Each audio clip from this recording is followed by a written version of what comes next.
Hi, Werner. Nice to see you again. How are you doing? Hi, Lucas. I'm well, thanks. How are you? Not bad, thank you. Thanks for having me. It's been, yeah, no, thanks for having me. It's always a pleasure catching up with you. It's been a while since we last spoke. I think it was in around August, so definitely a few months. Give me an update. How has it been? Yeah. Yeah, a lot has happened. But yeah, I mean, I remember we talked. Yeah. The platform is go ahead. Yeah. doing well. I guess the latest bigger update was the introduction of this flat curve swap feature that we now have using Arthur Breitmann's flat curve for one-to-one token relationships. And also the usage of the liquidity baking token as collateral. Yeah, that's my favorite actually. I absolutely loved it. That was genius, absolutely genius. To use that was absolutely amazing. Like that. How did you see? I mean, how big was the uptake of that? It was quite big. It must have been huge, right? Yeah. I mean, the idea wasn't ours ultimately, but we've seen a number of instances where, I mean, I've heard of a number of instances where the liquidity tokens were used as collateral, and then I guess the liquidity baking in a way isn't that different from any other token from LP tokens, right? Yeah. No, it was really good. I think it was I think almost a paradigm shift in DeFi on Tezos. There were a couple of other proposals. So I mean, let's just we can sort of just do a little recap of the various proposals that have sort of gone through. Sure. And how sort of youves, make sure to pronounce it correctly this time. Youves has progressed. So I think in sort of proposal 1, there was the uDeFi tracker. Is that correct?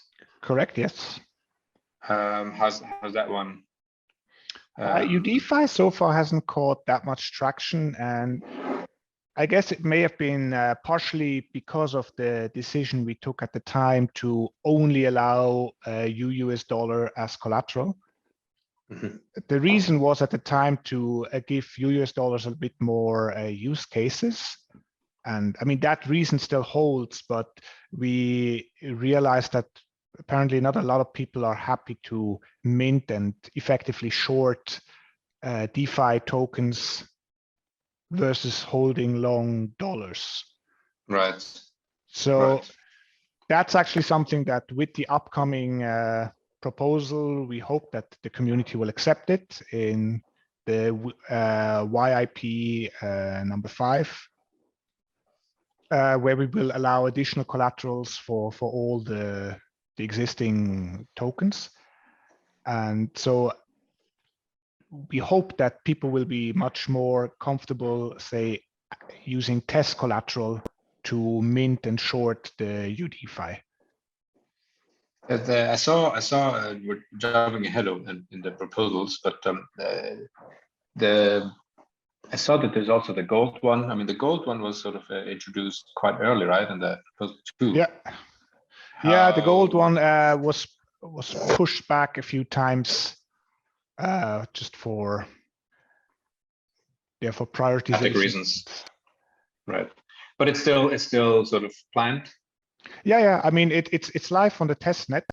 The one reason we're a bit hesitant to launch the gold token is just in our experience with the US dollar, the tracking of the target price became significantly better once we had the US dollar listed on a DEX versus wrapped USDC. because I think we're currently just not at the stage where the market is super liquid and super efficient, so that if you were to list something against, say, Tez, if the Tez price goes up and there's some lag in the DEX, then implicitly your token price goes up and vice versa.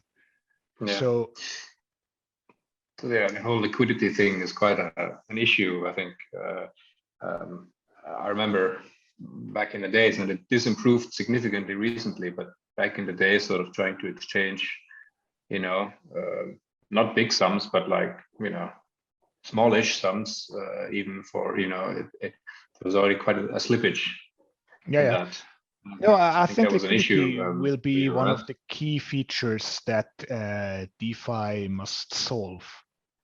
And Right. also the youves platform must solve in order to really grow to new levels. But to an extent, this is also a bit of a chicken and egg problem. Like when you have more growth on the platform, there's also more earnings to incentivize liquidity. But then the growth needs liquidity to a certain extent, but the liquidity needs the growth. So it's in a way that the whole ecosystem needs to grow. Which is also, I guess, why you're bootstrapping it with the pools and everything, right? I mean, you're incentivizing people to correct. But even that, I mean, the incentivizing with the U tokens, obviously, once there is more size, like more volume on the platform, there will be more earnings, and there will be more staking rewards for the U token. And we believe that the U token price will ultimately rise. And then that will make the liquidity provision more attractive. Inshallah, as they say. I mean, we have a few ideas about that as well. I mean, this is something that will probably come with the next amendment proposal. So we're probably going to suggest quite a few in the coming weeks. We have an idea of creating a unified staking pool, and that we already had that I think was already voted upon. But yeah, that the earnings that are created in the various tokens, in US dollars, UDeFi, and UBTC, and at some point UXAU as well, that rather than having 3 or 4 different pools to stake the use to get platform earnings, the platform will take these earnings and try to swap them against amendment proposal 2. Besides the UXA, you also had the unified staking pools for U tokens. So that is also something that we will implement rather sooner than later. That hasn't happened yet, right? Because you can see you see if you stake them on UBTC, there's a bit higher. Then one day the UUSD is a bit higher, right? So having that unified, I think, is not a bad correct. Thing. What we would like to do there is also combine it with this long-term methodology that we have implemented for the farms, or something similar, but we will have to ask the community as well with an amendment proposal. What do you mean with the farm? Like, for example, with the stablecoin farms? I think we have these long-term farms where the weight of your possible claim goes up from 0 to 100% over 180 days. All right. Okay. So it's a 180th per day. Is it linear progression? Probably something like that. We need to finalize the details and then ask the community whether they accept it. The idea there is really that we see ever since we used U tokens to incentivize liquidity, the liquidity went up quite a bit, and we're very happy about that. The downside is that a lot of these U tokens now end up on the market, and it has created quite a selling pressure on the U token. Sorry, when you say U, you mean the YOU or the sort of generic U tokens that you have created? Sorry, the YOU, the governance token. Right. Yeah. Okay. Well, so so this is, I mean, all of these tweaks, we will always have to see how they work out, but the the goal is really to reduce this ongoing selling pressure on the U token, because we feel once this is stopped to a little bit and we create a bit more earnings, then finally the U token has a chance to actually start growing in value. And I think that will be in everyone's interest. I think the issuance will also decrease soon, no? On the 21st of July, 10 o'clock Okay. CEST. No, 12 o'clock CEST and Okay. 10 o'clock UTC. Yeah, so that, I mean, that's definitely one aspect of the equation. Yeah, I mean, with that one also, it's a bit like, will people anticipate there's going to be less, and will the price rise earlier? Or what's probably more likely, at first there will just be less around, and there will also be less incentive rewards for liquidity. Right. But then there's less selling pressure, and then eventually the price starts adapting. So that's true. And also, I mean, it's going to be some kind of value for the token holders in that sense. And I think, by continuing to grow the platform and adding those features that you said, in terms of also combining the staking rewards, etc., and potentially new ideas where the U token can accrue value, through which the token can accrue value. And I think that's the idea, the ultimate idea, right? That the holders sort of initiate ideas and maybe even change some of the business model, etc. Right? Yeah, I mean, once the platform is kind of on a stable footing, then I think the more people tend to be smarter than fewer people on act. Like so. How do you come up with these ideas for these proposals? I mean, obviously you're high finance guy yourself, and but you did say that the TZBTC one was came from outside in terms of an idea. So how does the process work? Is it kind of random? Well, obviously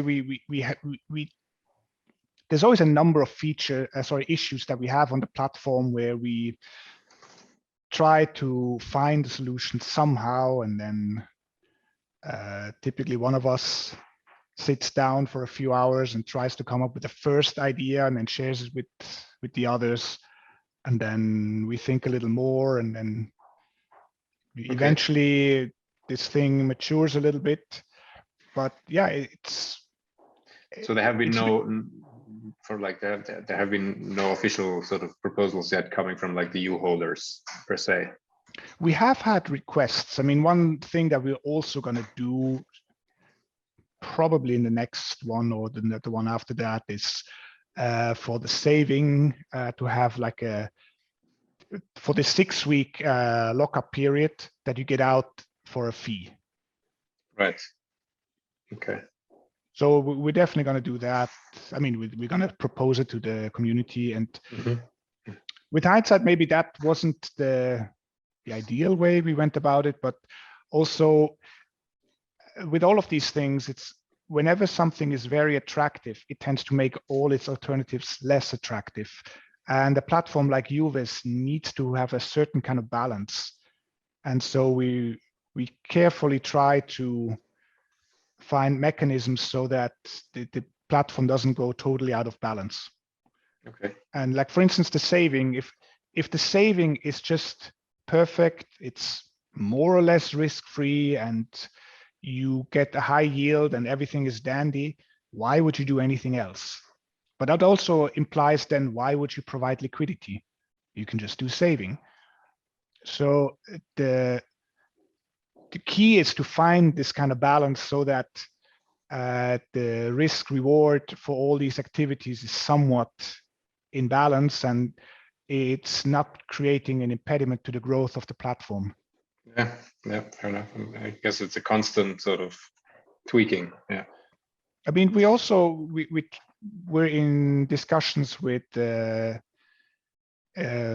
financial institutions to provide more liquidity to the platform, but they will probably also, I mean, there's the ones that will be more on the investment side, and there's the others that will be more on the minting side to effectively as loan takers, right? as borrowers. And also there, it would be, I mean, we're really keen on getting this to work, but just knowing how these things typically work, they will probably not be in lockstep. So it will be a Right. constant struggle to maintain the balance in a growing platform. Yeah, fair enough. So we're also looking whether we can find some kind of self-adjusting mechanism there, similar to the adaptive interest rate, but I guess that's not so key, so prominent anymore. Then there was the proposal number 4, right, which sort of added the UBTC. Yeah, that was I guess that was adding a BTC tracker is almost a no-brainer in a sense. So that's a nice one. The UBTC was one big reason to do it was also the whole liquidity baking, so that you could mint a BTC tracker and then swap it for TCBTC.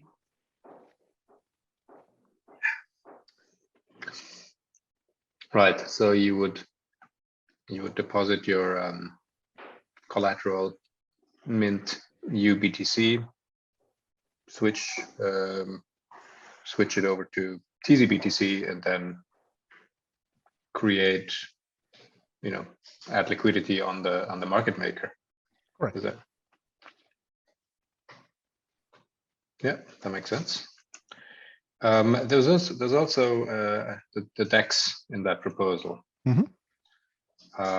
And I think that sort of comes back out to the whole question of liquidity, right? Because did you always plan on having a DEX? Was that something that was always in the works? I mean, that's we didn't always big plan thing. it. We just saw that a flat curve DEX or something for these one-to-one relationship tokens would really be helpful. It was no doubt. It was difficult to exchange those USDs. Yeah. And I mean, before. obviously, this the flat curve also is not a panacea. It's a double-edged sword. So once, because there's very little price movement, like even when the pool is a bit out of balance, any kind of arbitrage is also less profitable. Right. So Yeah.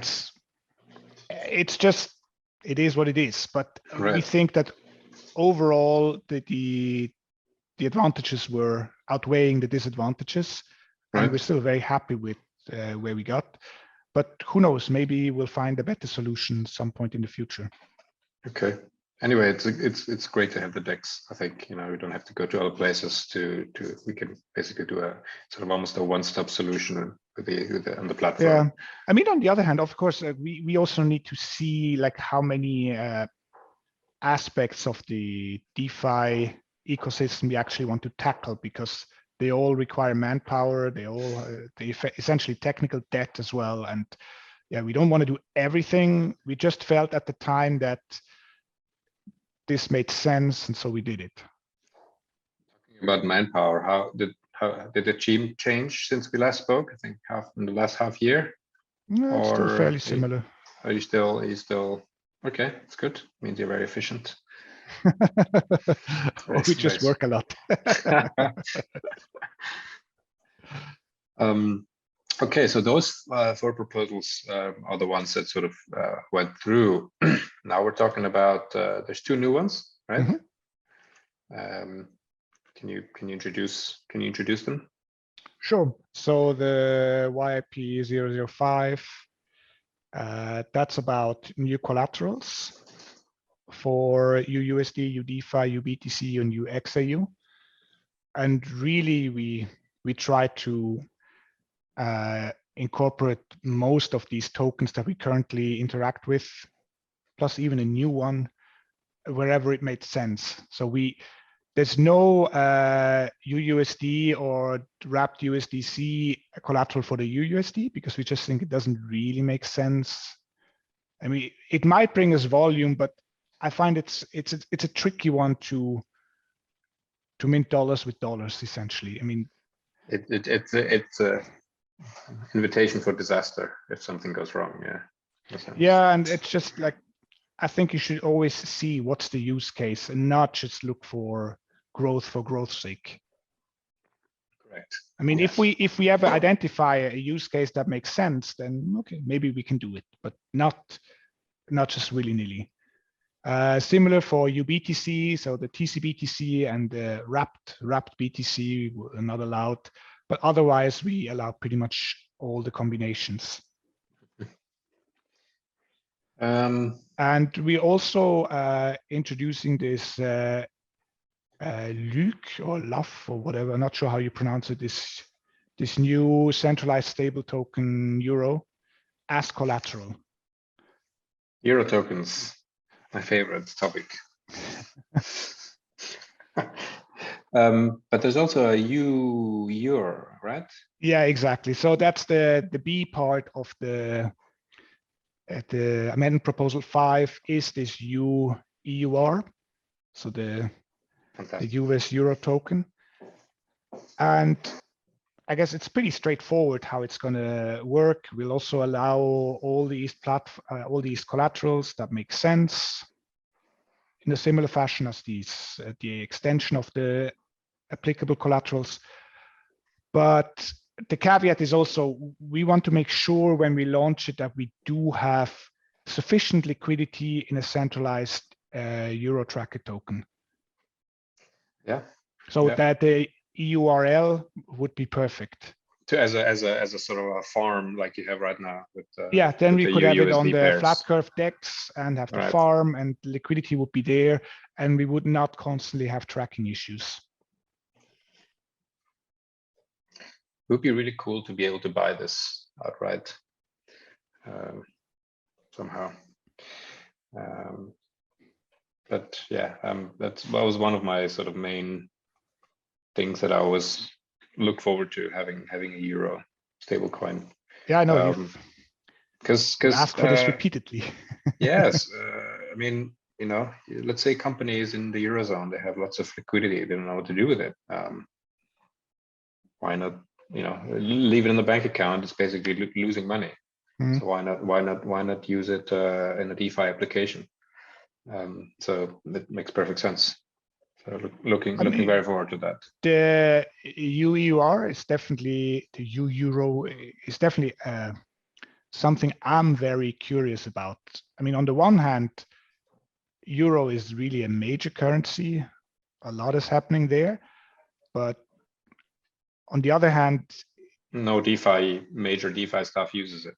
Yeah, and also, I mean, just in commodities, in a lot of financial products, in DeFi, just dollar seems to rule. So I'm actually curious, is euro going to be like a small brother of the dollar, or is it going to be some non-starter?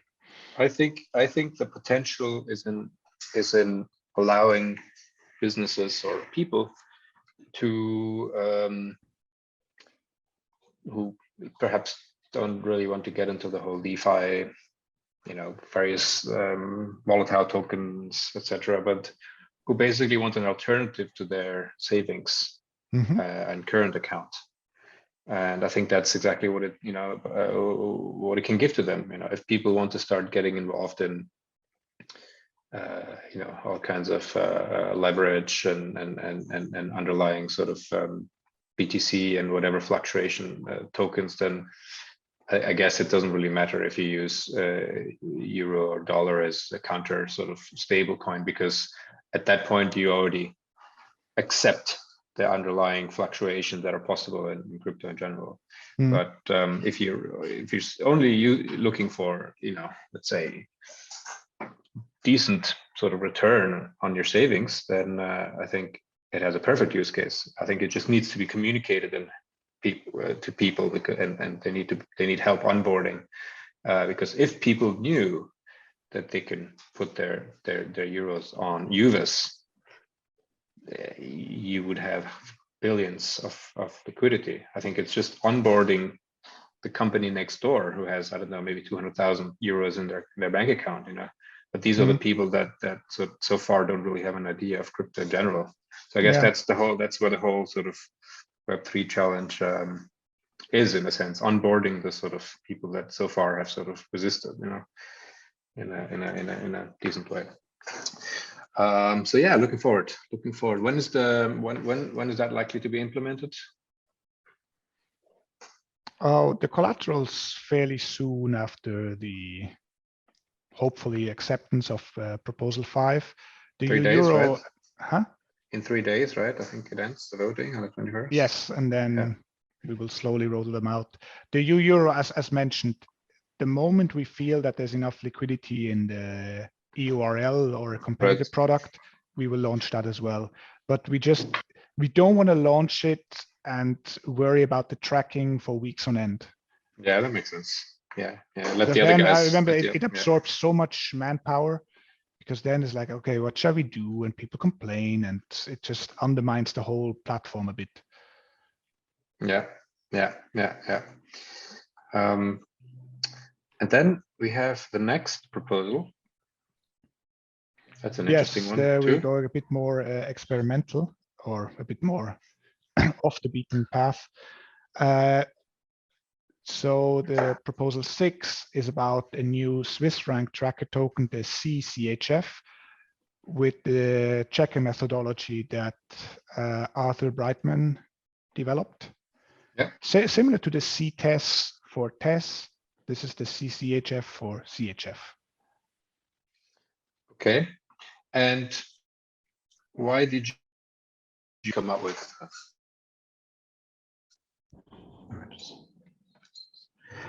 And what did you decide to use this sort of methodology now? Did the other ones not work well, or is this just sort of a let's see how it goes? Already early in the development process of the platform, we were considering doing something with the checker methodology, but ultimately we decided against it because we didn't really find enough documentation for it. And now that there is documentation and we see the thing is live, I mean, we just thought it's almost like a A/B testing. It's like, let's see how this thing performs. If it performs well, would you sort of switch the other ones as well? I mean, I guess performance incorporates a number of things. It's like, how well does it track? How good is the user experience? And also, I mean, the checker, trying to explain it very simply, it tries to adjust the quantity whenever the price is not where it should be. Right. Or like incentive wise, like tries to push the quantity into that direction. Okay. And I think this is a very interesting concept. It just remains to be seen whether from a user experience this works really well. I mean, we've seen on our side the conversion options that we have go into a similar direction, and we've seen that the holder conversion, when the price is too low of a tracker token, that it really pisses people off. So I'm just worried that if the price is too low and checker tries to constrict the quantity of tokens outstanding through higher collateral requirements. Yeah, it remains to be seen whether from a user experience that works well or not. I'm looking forward to trying it. But in general, I think liquidity is one of the main things, as you rightly said. So, I mean, given your experience, perhaps it's worth talking a little bit about sort of liquidity in markets in general. Sure. Sort of liquid versus illiquid markets versus one-sided markets. Is that something? Yeah, I guess as we discussed a few days ago when we just had the phone call, I think it's important to understand a little bit how liquidity develops in markets, and in order to understand how we can create more liquidity in the DeFi space. I mean, we have seen markets which are very liquid and some which are very illiquid. mean, like I live in Zurich. The real estate market here is very liquid. It's hard to find something, and it's especially if you try to buy or sell. I mean, buying is very, very difficult. Selling, on the other hand, is easy. Now then, the question, okay, is this market now, it will appear very liquid if you're trying to sell. But if you're trying to buy, it'll appear very illiquid. So is it just more one-sided, or is there just nothing going on? I mean, I guess the transaction volume is low overall. We both lived in London, and in London, it's very easy to find a flat over the weekend. That's right. Yeah. I mean, at least to rent, and to buy, it will also, there's always something, but then again, you're probably just paying through your nose. I mean, there's anyone with a more modest salary would probably not say, I can easily find something on the weekend. Like, they can find something easily on the weekend moving into zone 4 or 5. I heard Hackney is up and coming now and getting very expensive. Oh, that's already way gentrified. And so I think the experience, like what makes a market liquid? Like, why would people constantly offer to buy or sell something? I mean, it makes sense for a professional market maker, or even for a hobby market maker, somebody that says like, okay, I want to make some money with this, and I manage it so that after all, I end up with the thing, like with more than I had before, hopefully. Mm-hmm. Now, if you're just if you're not that, then the question is a bit, okay, why do you want to provide liquidity? Or are you constantly looking to buy something, looking to sell something? And the same is like with stocks or with bonds. Mm-hmm. I mean, if you're the guy that constantly wants to buy and sell stocks because that's just what you do, fair enough. Then you're just a very active market player. But if you're a guy that just wants to buy something and then maybe roll his portfolio every 6 months or God knows how, you're not going to add liquidity to the market, but except in those moments when you roll. And if everyone acts like you, it'll be harder to actually do these rebalancings of the portfolio. And as long as you're a very small participant among bigger players, then you'll probably still sort of slip through. But the moment you're a bigger player, then these things become more complicated. Yeah, I mean, I've seen this. I worked in an asset management company that was actually still fairly small in the larger scheme of things, but they sometimes invested in really quite illiquid stocks. And there you see that, like on most exchanges, there's a group of highly liquid stocks, and these are typically the names you know, the names that are trendy, and the things that either really go up or really go down. But there's a ton of stocks that really don't go anywhere for a long time. Nobody really trades them.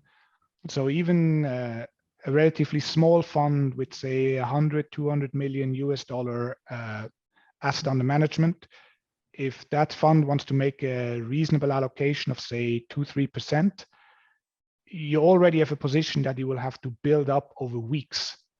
Yeah. And if you want to get out, yeah, you're gonna have to build it down over weeks. And I think that's something in DeFi that we will have to find a solution, that we cannot have an infinite amount of different instruments that all have great liquidity. I mean, somebody has to pay for that. And if you look at the DeFi Summer 2020, I mean, there people came up with this idea, okay, we start incentivizing liquidity with this yield farming. Mm-hmm. And in many ways, the handing out some governance token or whatever yield earning tokens from the platform for the provision of liquidity, you're front loading returns. You're basically saying you're not just getting the trading fee for provision of liquidity, you will also get a share of future returns. Yes. and obviously that only works if there are to a returns limit. in the future. Yeah, Yes. and also you cannot keep promising these future returns, because a part of them will already have been promised. So there will be less and less and less that you can promise. And we've seen a lot of projects that folded after 18 months or even a year. And then you really get into this kind of Ponzi territory, and it's just very nasty. And for someone, it ends in tears. So Yeah. of course, you have to. I mean, I'm not saying all front loading is bad, because I mean, we're also doing it, but we're doing it because we know that in the beginning, why would anyone really join a platform? You need to give the first adopters some kind of incentive to take this risk and say, okay, I want to be one of the early ones. In a similar fashion as a shopping mall would give a discount to the early tenants. Right. Yeah. Makes sense. But then you also need to make sure that you don't overpromise, because and this is a very hard balance to find, don't get me wrong, and we'll see how well we strike this, but you really have to find a way that you give enough incentives so that the platform actually manages to lift off the ground, but that it's still sustainable from an economic point of view 2, 3, 4 years down the line. Yeah, you don't want to offer 800% APR going forward. Yeah, I mean the thing is, whatever you say, if I end up promising whatever 80% of my future returns, 90% of my future returns, that's fair enough. But then you have to find a way that once all of this is promised, that the platform still works. And it may well be that this is the way you have to move, but then you will have to change the revenue model a little bit. I mean, the liquidity battles are brutal. I mean, you see lots of these sort of cross-chain pools sort of incentivizing, one EVM incentivizing users to sort of bridge the tokens from another EVM over and using it in their pool. Mm. It's really brutal battle, in terms of I mean, liquidity seems to be everything at the moment, at least in the DeFi space. I mean, that this how do you call it? The mercenary capital. It's correct. Mercenary liquidity. That's obviously it's good that you can attract it, but yeah, you may pay a very high price for it. And I think if you're getting to 100% APR and more, it's very difficult to have that sustainable. Correct. And maybe as a little sidestep, even though Olympus DAO seems to have not done so well, and the mechanics are probably not ideal, but at least the initial idea that they had, or at least the initial idea that they communicated, that we're looking for a way to get out of this rat race to the bottom, like where everyone is just like handing out tons and tons and tons of tokens to provide liquidity. We're looking for an alternative. Now, the way they implement it doesn't seem to be working that well, and that's probably not the solution. But I think they really they found an important issue with DeFi. Unfortunately, they didn't find the solution. Yeah, I mean, the idea wasn't even that bad. The problem was also that their token was totally had a huge premium, that wasn't really sort of justified, Mm-hmm. Same with Wonderland, even though that has its own issue.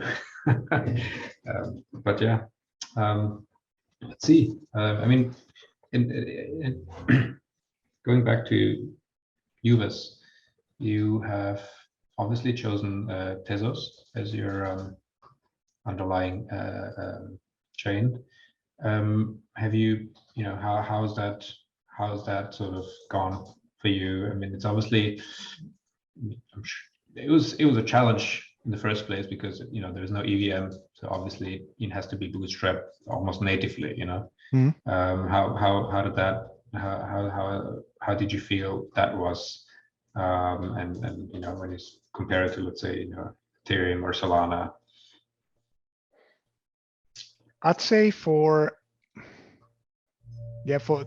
development, I mean, I'm not a developer, so it's easy for me to say it wasn't a problem.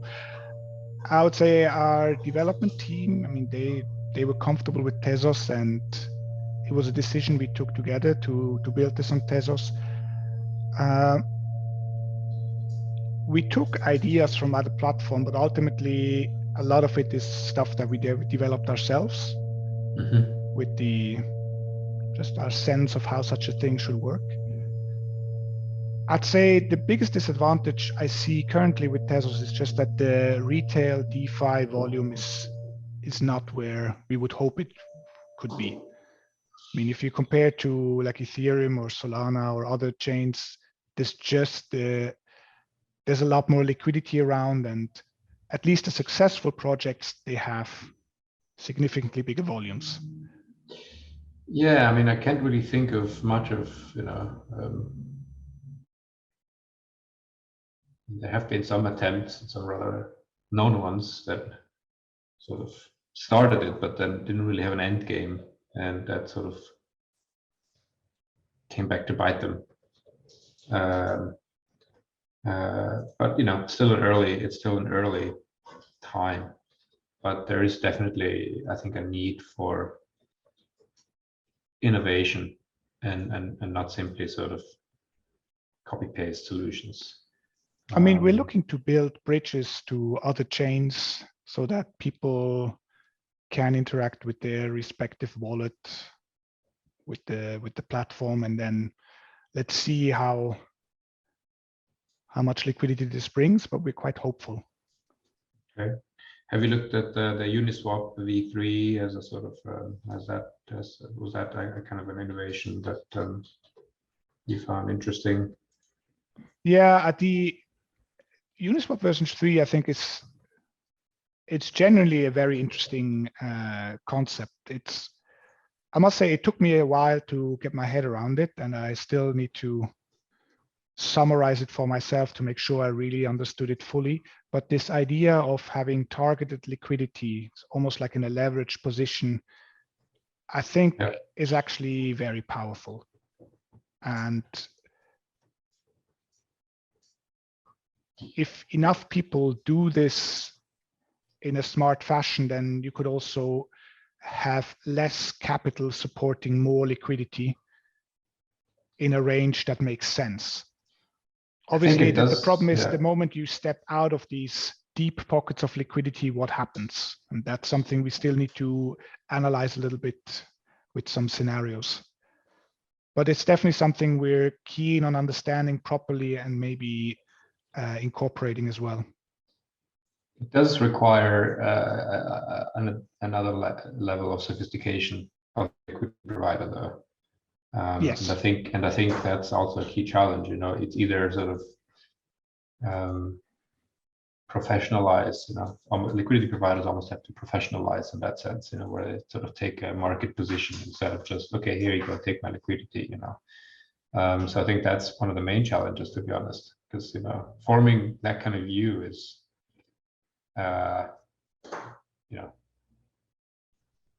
for this mercenary capital, for much of that mercenary capital, that will be a double-edged sword. But yeah, I agree. This will create whole new challenges that we need to somehow tackle. I mean, one thing we also see is that for liquidity provision, once the whole governance token bonanza ebbs out a bit, I mean, we're obviously hoping that the price of the U will rise significantly. And as long as it more than doubles every year, then the halving is not going to affect the amount of liquidity that, like the incentive, the size of the incentive. But I mean, obviously we want to grow. So if the current APR is where it should be, then the U would have to more than double. Right. And I just, as mentioned before, I think ultimately in the long run, the liquidity provision will have to be self-sustained. I mean, then either you need to have higher trading fees, or you start redirecting, say, something from the savings into the liquidity pools. But you can't keep printing tokens that promise future earnings in the long run. And I don't think we're there yet, as this can easily still work for 3-4 years, because also the platform is still very young and it's in the build-up phase. But it's just something that we need to be aware of already now, that given this is a great success, in year 5, you probably have to start thinking very seriously, how do we incentivize liquidity in a sustainable fashion? Yeah, and I think, I mean, something that we've also seen recently 2 times, I think one with DeFi protocols sort of really being dependent on people, on sort of you think the whole concept of sort of a decentralized protocol, great, I think this can be done on chain, but there was the Wonderland disaster, and then I think Andre decided to sort of discontinue things. I have yet to read up on it, but if you go and look at that Wi-Fi token, the price that apparently,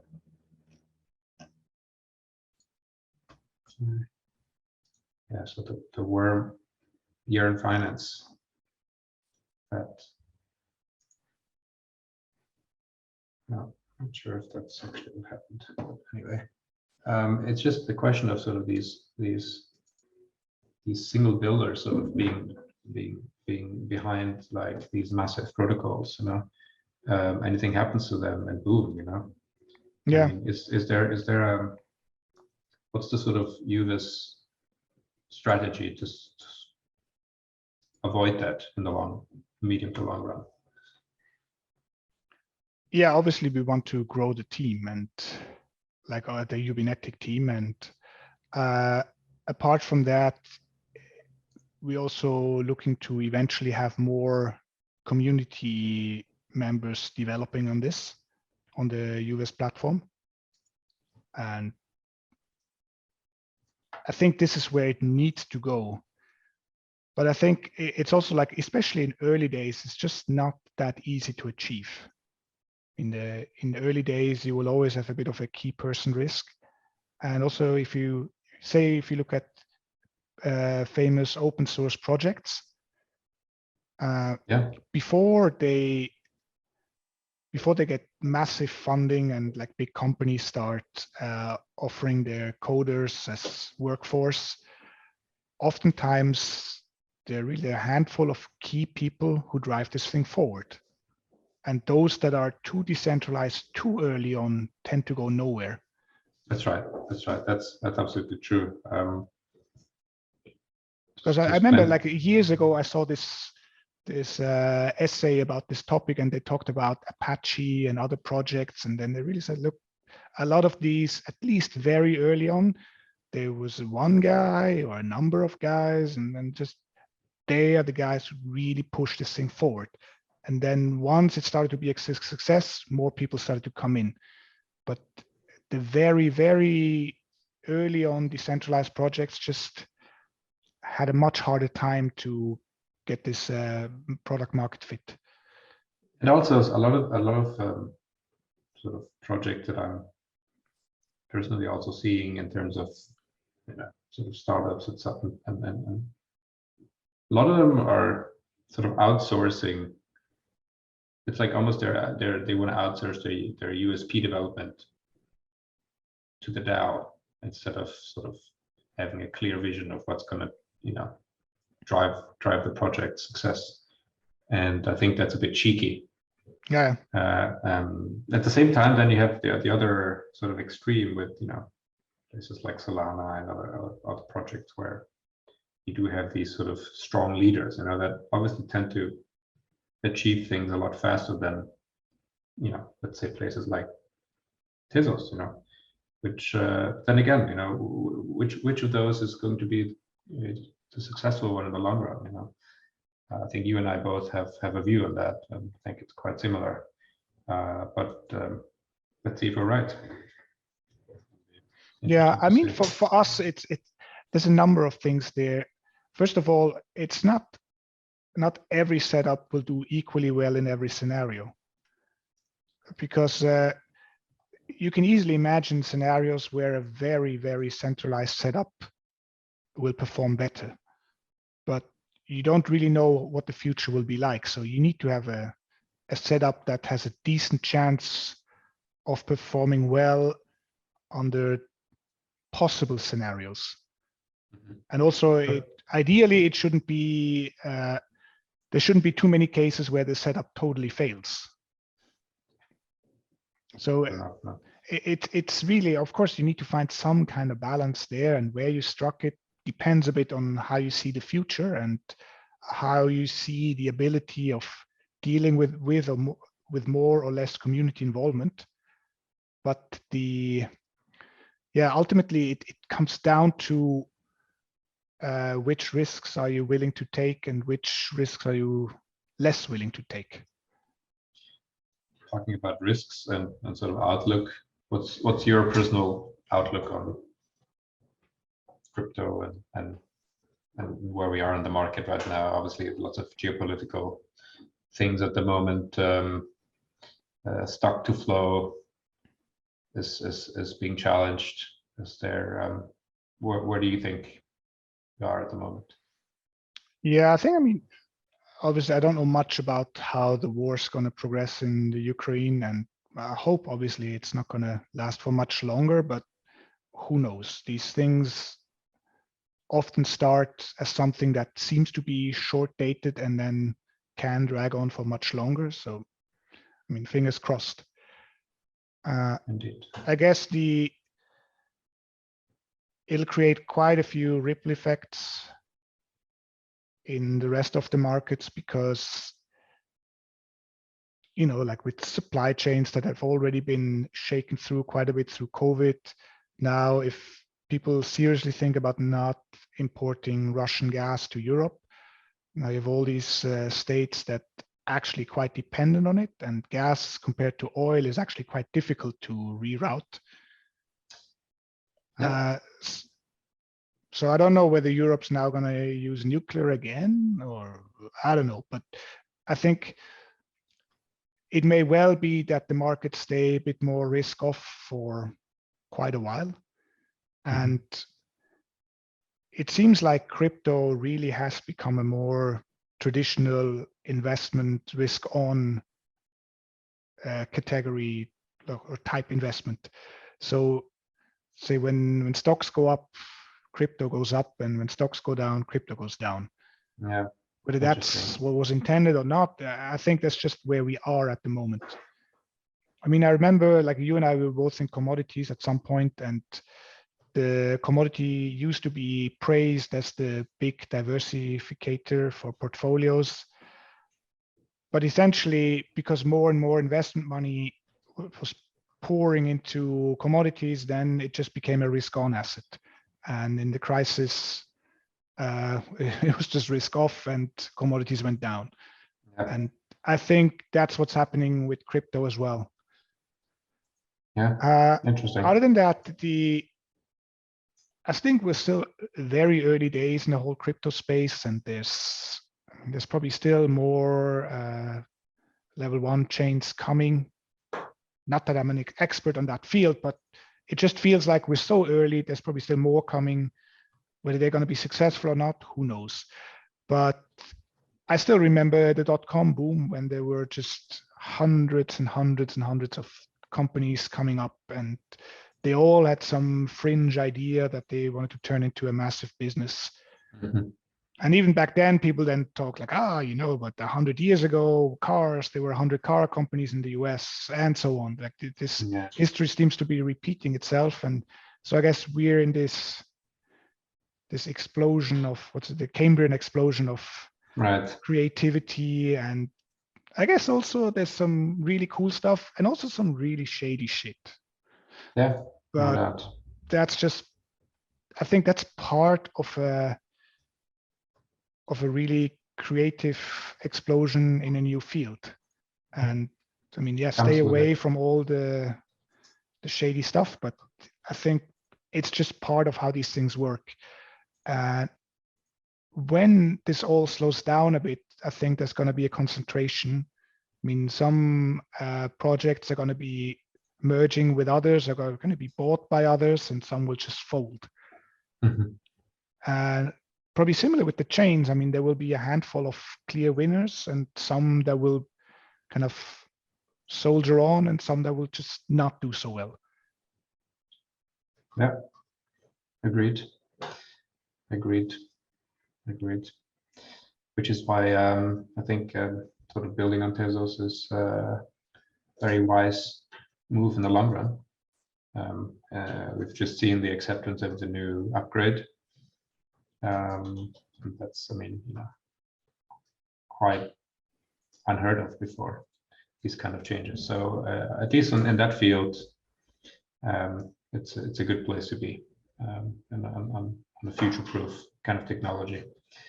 Yeah, I think from a technology point of view, I mean, it seems a very good place to be. But I guess we all know it's not necessarily the best technology that wins. So I think and I'm hopeful, but I think, yeah, the Tezos really needs to kind of get this wider acceptance from the market that this is a serious chain. It's not just this other thing that also exists. It's a serious chain, there's serious projects, and it's worthwhile considering. There's been lots of sort of activity on the NFT space, and obviously that's been great that that's sort of taken off, and all these sponsorships with the Formula One teams, and Manchester United, and some New York baseball. Apologies, I'm not quite familiar with sports over there. But yeah, I guess that's the sort of profile that sort of is being developed at the moment. But I do really hope that there's also a significant push for people to sort of understand that it's also a great place for DeFi, because that's one of the main use cases, and will be. So hopefully more people will build stuff on there, and I know some do, and hopefully youves will also be one of the beacons of DeFi for years to come. I hope so too. Yes. Okay. Anything else? I think we've it's been a bit more technical this time, but quite interesting. Sure. Yeah, no questions from my side. Okay. In that case, Werner, thanks so much for your time. Really appreciate you talking to me. I know you're very busy startup founder and builder, so thanks again. Looking forward to our next catch up. Maybe we can do that in the next few months again, and looking forward to those Euro stables being very high, getting very high liquidity. Sure. Thanks again for having me, and always a pleasure to talk to you. Thanks, Werner. Take care.